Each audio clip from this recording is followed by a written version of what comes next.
तर सुनेत्रा पवार यांची राज्यसभेवर निवड झाल्यानंतर काटेवाडीमध्ये जल्लोष करण्यात आलेला आहे।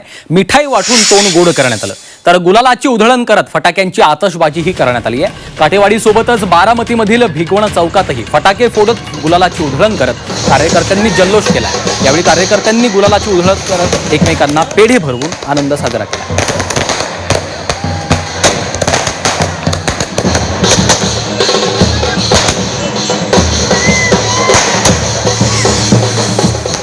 हा जो निर्णय झालेला आहे तो अतिशय चांगला झालाय, कारण जे मतदान झालं वहिनी साहेबांचं, आता निवडणूक झाली लोक ते पूर्ण नीतीच्या ह्याच्यावरती झालेलं होतं। कारण दादांनी जो विकास केला होता तो 100% दादांना वहिनींना ते मतदान व्हायला पाहिजे होतं। तालुका ना तालुका, गाव ना गाव, गल्ली ना गल्ली पिंजून काढली, परंतु जसं आमचे डेप्युटी सरपंच म्हणले की काही भावनेच्या मुद्द्यावर विषयावर झालं इच्छित, आता आम्हाला ताकद मिळाली वहिनी राज्यसभेला गेल्या।